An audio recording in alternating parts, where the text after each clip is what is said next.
Welcome to the Steve Reeve Podcast with the best moments from the past week and a few things that didn't make it to air. Tuesday. Several things we know aren't that great for us, like, sitting. How often do you hear that? Sitting is the biggest killer there is. Being sedentary will destroy your health. And to be fair, it is good to get up and move it.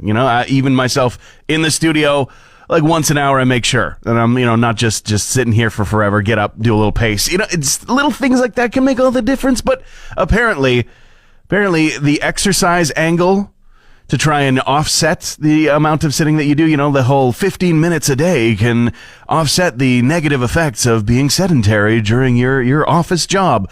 Now that's being debunked too. I feel like this is the new...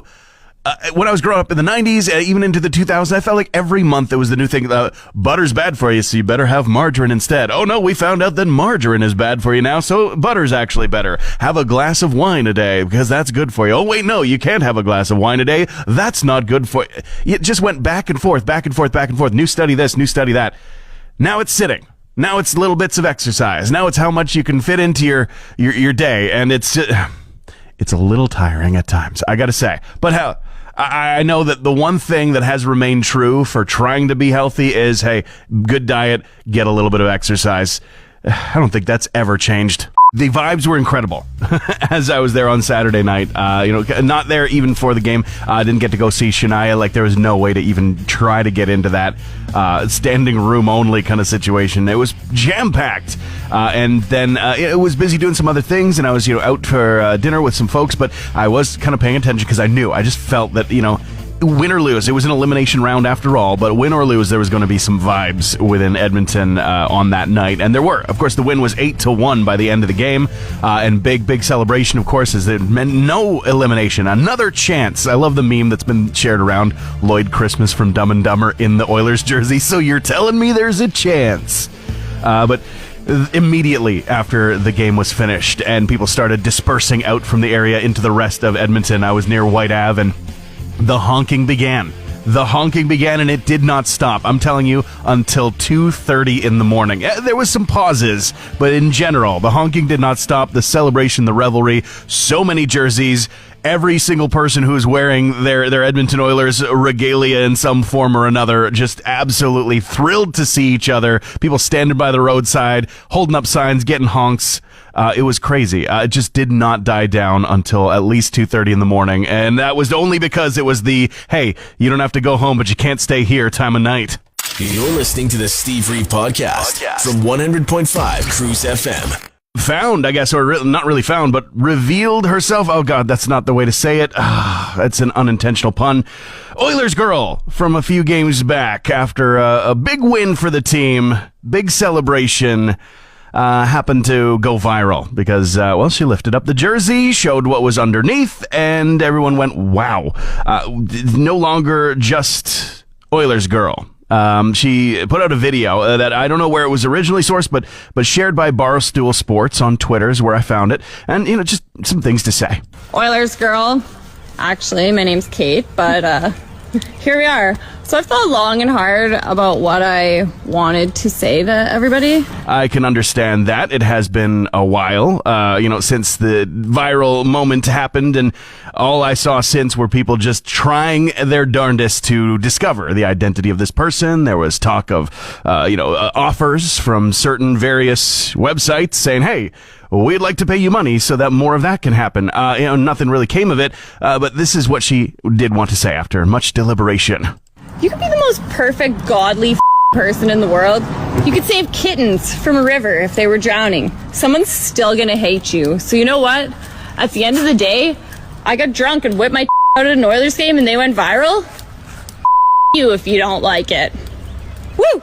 Go Oilers! The ending kills me. It turned into quintessential Oilers fan from Alberta. I love the delivery on that one. Hey, and just had to get something off her chest, I guess. Oh, come on! It's just so easy. It's just right there. It seems that there might be one last show after the last two shows from Ozzy Osbourne, but really, Ozzy's doing 2 sort of solo shows that have been announced by Sharon, wife and manager, but he is desperate to play a Black Sabbath show as well, one last run before, he completely retires. And it is now confirmed that Geezer Butler is down for it. He is interested. He was speaking to SiriusXM and saying that Ozzy was hoping to finish it all off by next year, and he's definitely up for it to finish the whole thing off. He has agreed, but not sure about anybody else. Of course, Bill Ward is welcomed by Ozzy for the tour. No word exactly from him. Tony Iommi has made a comment, but he said it'd be a nice thing to do, but whatever happens, if it happens, it will be another thing. We'll see. Who knows? He does say that any potential gig or limited engagement would be a one-off, though. Stevie Nicks has had to cancel a show last minute. Illness in the band, but they do say it won't take long. Hold on to your tickets. A new date will be announced soon. Also dashing the chances of a Fleetwood Mac get-together, saying without Christine, there's no chance of it. As well, not even sure if Lindsey Buckingham would be able to handle a tour. So never basically is the stamp. And in final news, speaking of stamping it and closing the story, the Simpsons have definitely shot down the idea that Duff McKagan is the inspiration for the name of Duff Beer. A writer has claimed he had zero to do with it. Coming to Calgary very, very soon. If you hadn't heard about this big state of emergency that they've got, it's due to a big old water main break, like one of the main veins for water in the city. And it's caused people to have to, diminish their usage and stuff. People have been making the jokes of, using clips from Mad Max Fury Road, do not be addicted to water. You still kind of need it, every 3 days, at least a little sip. But they're giving a huge thank you, the city of Calgary that is, to the San Diego County Water Authority, because apparently they have helped them source a feeder main pipe that is absolutely essential to get this repair done quickly. And of course, municipalities across North America, water utilities have offered to help and stepped up in big ways. And I believe that this is due to the fact that, this piece could be manufactured, but it might take a while. So if there's one that's just ready and not in use, hey, send it their way. So San Diego answered the call. And of course, that deserves a... You stay classy, San Diego. Hey, Alexa, play the Steve Reeve podcast. Joining me here to talk about more of the many different community events and inclusive things that are happening for Pride Month, Pride YMM. We've got Hannah and we've got Devin. How are you guys doing today? Well, thank you. How are you this morning? Doing just fine. A little chilly this morning, but I do see good weather coming up for the weekend, which is great because that's what we're here to talk about, the events that are coming up. So lay it on me. I know that we've got Friday, the Two Spirit Showcase is coming back again. For those who may be not aware of what Two Spirit means or what the showcase is about, let us know. Yes, we're super excited. The Two Spirit Showcase is happening Friday evening at Keanu Theatre, and it's an all-ages drag show that also has a lot of conversation around what it means to be Two-Spirit and Two-Spirit identity. And we have artists from all over Canada coming to visit us, and also local artists that will be performing. That's very cool. And something that some people might go, Two-Spirit, is that a new thing? No, it's actually something that goes way back to time immemorial, antiquity, with the indigenous peoples of our land that we live and play on. I imagine that's heavy into the representation of what goes on there and the educational aspect of it, yeah? Absolutely, yeah. This is an event we put on for National Indigenous Peoples Day. And being Two-Spirit is an exclusively Indigenous term. Meaning that you have the spirit of both female and male energies within you. It does differ between different regions and different communities. Two-Spirit has been adopted as like the general term to use, and it helps the understanding. But it's not perfect. Like few things are, except for me. But this is a beautiful event, and it's free. Well, we're talking about things that are complex and mosaic of differences between everybody's different. Every single person is different out there. Devin and Hannah of Pride YMM still hanging out with us to tell us all about what's happening this weekend. We did talk about the Two Spirit Showcase happening on Friday, but then Pride Festival is the next day on Saturday. That's right. Saturday's the big day. So from 12 to 5, we have the festival at the Heritage Shipyard. It is free, it's family friendly, and there is so much that's going to be going on. We are going to have performances throughout the day, drag performances, musicians. There's going to be over 60 community vendors, lots of family fun activities, all sorts of fabulous things. And of course, lots of rainbows and lots of decorations. Yeah, and I've even seen some of the vendors that are there saying, what do you want to see? You know, what kind of representation would you like to see here? Of course, they're going to have a lot of different things that are inclusive for everybody, but I love the open conversation. I love the question of like, I kind of have an idea of what I think is going on here, but you tell me as well what you're all about. And I love that aspect of Pride. That's for the whole family, but there's also the after party too, right? Yes, and that one is 18 plus. It's on Saturday evening at Bailey's Pub. Again, there will be performances, there will be decorations, and there will be a wonderful time just to come out as your authentic self, have a good time with friends and new friends that you haven't met yet.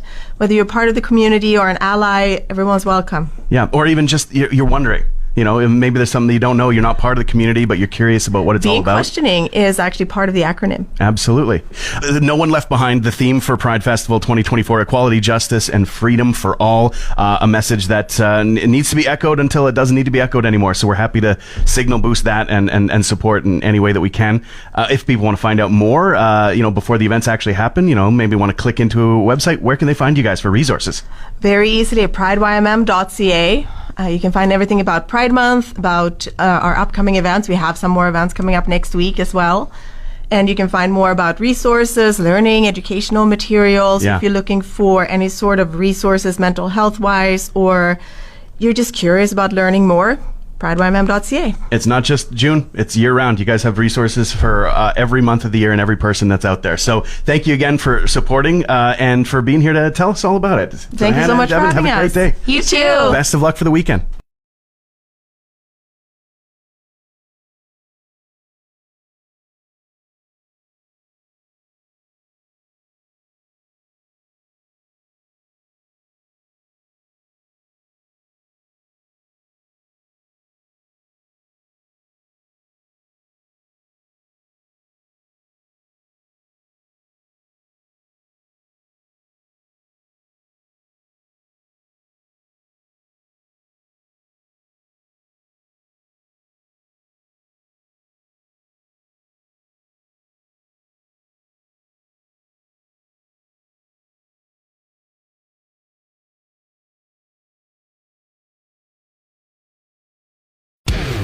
Wednesday.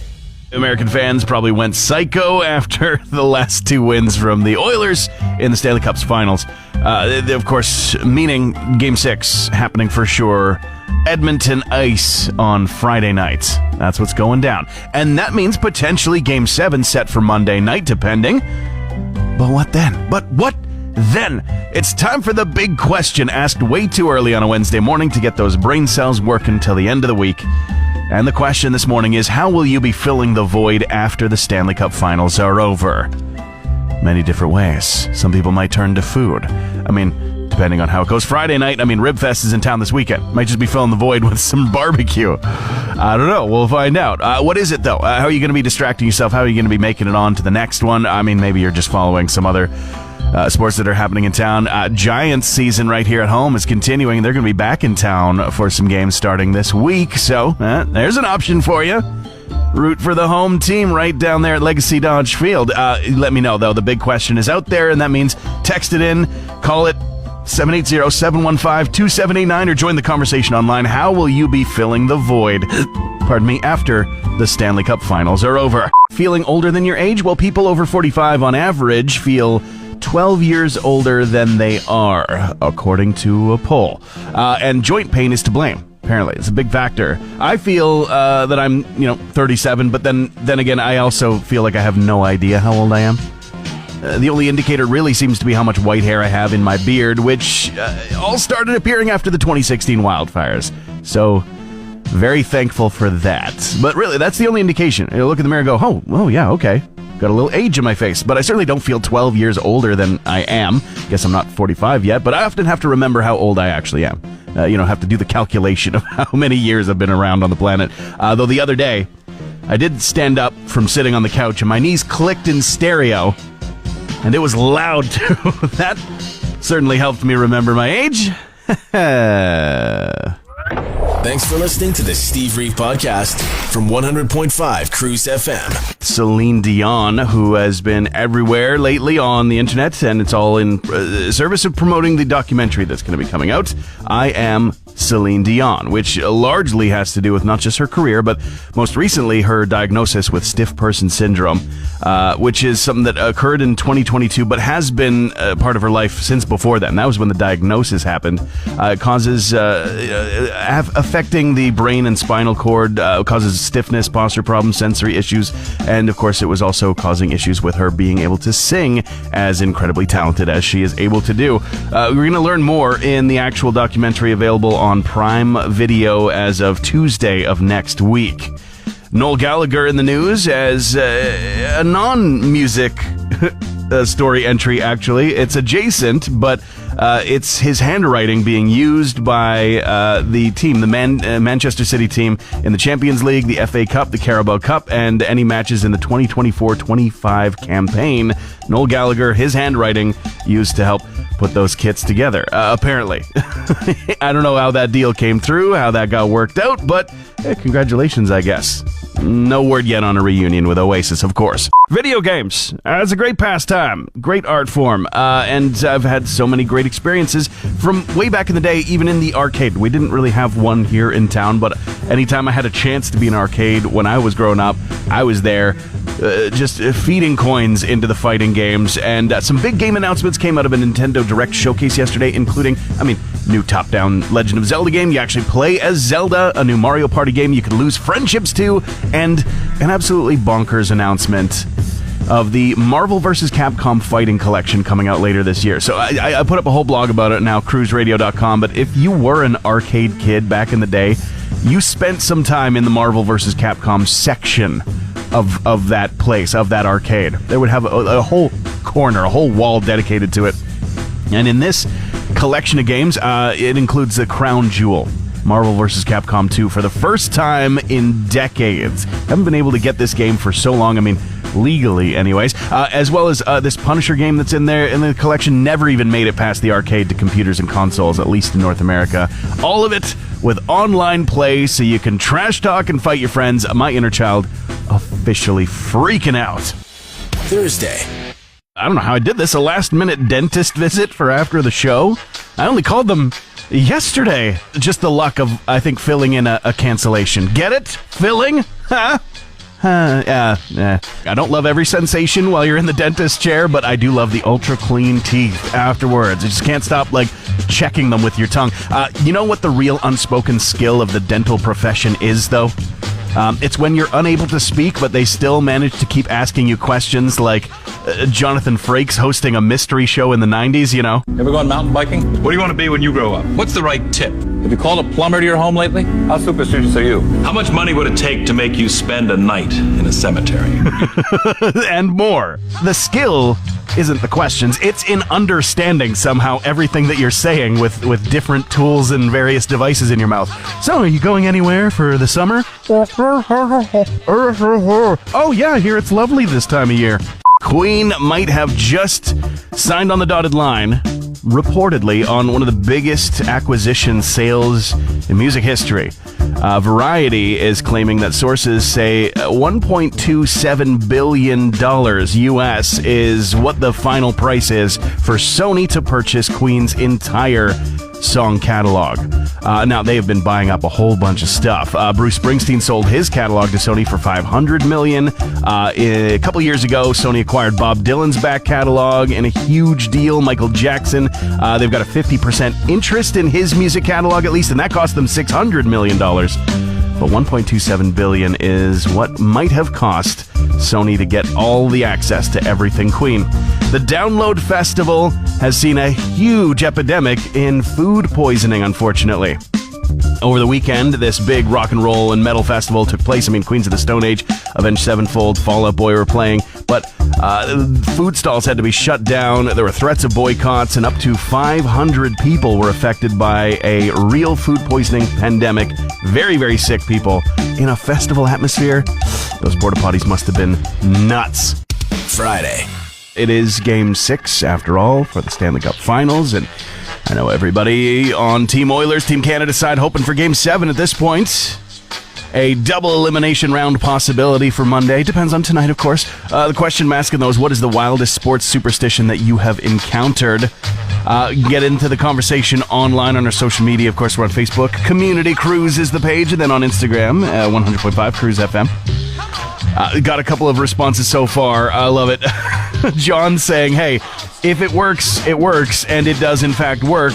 With a picture of the Twins rally sausage. If you don't know the story behind that, earlier this year, the Twins managed to see a quick turnaround in their scoreboard and in their output after a sausage made its way to the dugouts. The story is Kyle Farmer of the team, the Twins, saw the sausage. He got it in the mail. It was in his locker. He didn't want to eat it. So it was on the table in the clubhouse, behind the scenes. But then hitting coach David Popkins saw it and brought it out into the dugout.